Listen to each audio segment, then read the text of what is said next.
Hello friends, welcome back. आज है 18 दिसंबर 2024 और 2 साल हो चुके हैं हमारे म्यूचुअल फंड पोर्टफोलियो को। यहाँ देख सकते हैं इन्वेस्टेड अमाउंट 6,99,000 है और करंटली 9,67,000 पे चल रहा है। रिटर्न यहाँ पे देख सकते हैं 2,68,000 का रिटर्न पिछले 2 साल में बना है।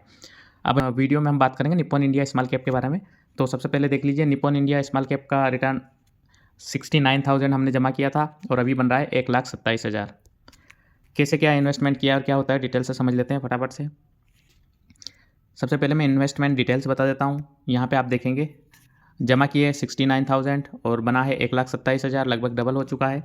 SIP और लमसम दोनों ही यहाँ पे है। और XIRR की बात करेंगे तो आप देखिए पिछले 2 साल का XIR 41% पर ईयर के हिसाब से रिटर्न दिया है। यानी XIRR जो नहीं समझता उनके लिए बता दूँ कि आपके इन्वेस्टमेंट को जो एवरी इन्वेस्टमेंट है आपका, भाई इस महीने में 1,000 किया, अगले महीने में 3,000 किया, कोई लमसम डाल दिया 5,000 का, तो सबको एक एक साल के हिसाब से इन्वेस्टमेंट को एक एक साल के हिसाब से काउंट करके जो रिटर्न बनता है उसको XIRR बोलते हैं। तो मतलब यही है कि इस रिटर्न का मतलब यही है कि आपको जो एक एक पैसा आपने जितना भी जमा किया सब पे 41% का आपको एवरेज रिटर्न मिला है पर ईयर का। टोटल नहीं है, पर ईयर का 41%। तो इससे बेटर क्या हो सकता है। म्यूचुअल फंड में अच्छा रिटर्न बनता है, लॉन्ग टर्म के लिए भी बढ़िया रहता है। और बात करते हैं हम निप्पॉन इंडिया की, तो इन्वेस्टमेंट अमाउंट 1,27,000 है। किस तरीके से इन्वेस्ट किया है यहाँ पे आप देख सकते हैं। यहाँ पे देखिए लास्ट वाली मेरी जो SIP गई है 5 दिसंबर को 999.95, 1,000 रुपये जमा किए थे। ये 0.05 जो है ये आपके जो ट्रांजेक्शन कॉस्ट होती है वो है स्टैम्प ड्यूटी जिसको बोलते हैं। और इसमें एक्सपेंस रेशियो नहीं है। एक्सपेंस रेशियो क्या है कि NAV में कैलकुलेट हो जाता है। जो ये यहाँ पे NAV है ना 200.68 की जो एवरेज बन रही है मेरी, तो आपकी जो डेली की NAV होती है उसमें एक्सपेंस रेशियो डिडक्ट करने के बाद ही NAV शो करती है। यानी कि अब देखते हैं कि मेरे रिटर्न में और म्यूचुअल फंड के हाउस के रिटर्न में कितना अंतर है। मेरा XIRR 41 आ रहा है। देखते हैं म्यूचुअल फंड का रिटर्न कितना है एक साल का। पिछले म्यूचुअल फंड का एक साल का रिटर्न देखेंगे आप तो 33% है। तो मेरा रिटर्न म्यूचुअल फंड के रिटर्न से भी ज़्यादा कैसे हो गया, वो इसीलिए कि ये जो डिप है ना, जो भी डिप है इन पे मैंने लमसम इन्वेस्ट किया है, इसलिए मेरा रिटर्न 33 के बजाय 41% बता रहा है। तो ऐसा आप भी कर सकते हैं। थोड़ी सी अवेयरनेस चाहिए। आप चैनल को फॉलो करेंगे तो देखते रहेंगे इस पर।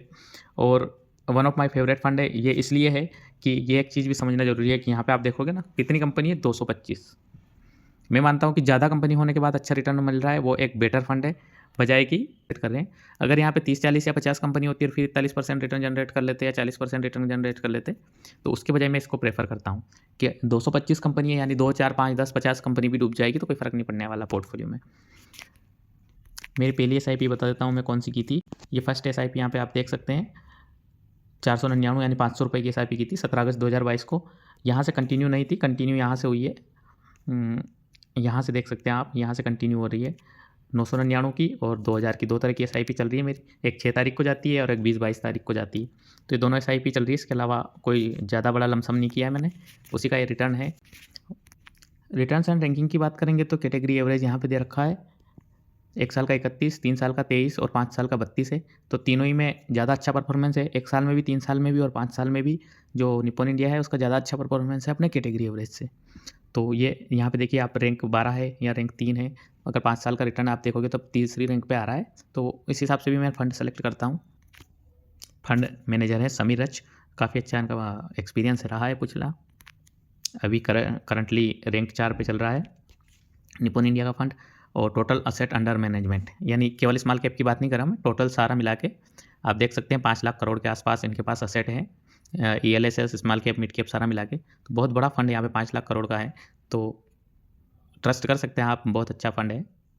और इन्वेस्टमेंट ऑब्जेक्टिव क्या है, ऑब्जेक्टिव इनका है कि निफ्टी 50 जो इंडेक्स है उसको फॉलो करना, उसके रिटर्न को बीट करना है। निफ्टी 50 का जो रिटर्न है उससे ज़्यादा रिटर्न जनरेट करके। तो इस वीडियो में यहाँ तक ही। कल बात करेंगे हम SBI स्मॉल कैप के बारे में, कितना क्या इन्वेस्टमेंट किया है और कैसा रिटर्न रहा है। जय हिंद, जय भारत।